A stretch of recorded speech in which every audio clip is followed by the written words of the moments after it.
दोस्तों ये मेरे पास एक पावर ऑफ अटॉर्नी आई है, इसको आज हमने कैंसिल करवाना है। तो मैंने सोचा आप दोस्तों को भी बता दूं कि पावर ऑफ अटॉर्नी जो है वो 4 तरीकों से कैंसिल होती है। उससे पहले मैं आपको ये बताता हूं कि पावर ऑफ अटॉर्नी होती 2 किस्म की है। एक स्पेशल पावर ऑफ अटॉर्नी होती है जिसे मुख्तारनामा खास कहते हैं, सिर्फ एक स्पेशल मकसद के लिए अगले बंदे को दी जाती है। और एक जनरल पावर ऑफ अटॉर्नी होती है जिसमें अगले बंदे को कुल इख्तियार दे दिया जाता है, जो कि खास मतलब कि एक किस्म का मालिक ही तस्वर होता है।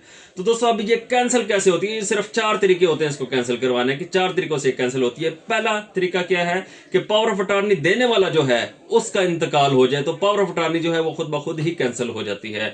दूसरे नंबर पर जिसको पावर ऑफ अटॉर्नी दी जाए वो बंदा इंतकाल कर जाए तो पावर ऑफ अटॉर्नी कैंसिल हो तस्वर होगी।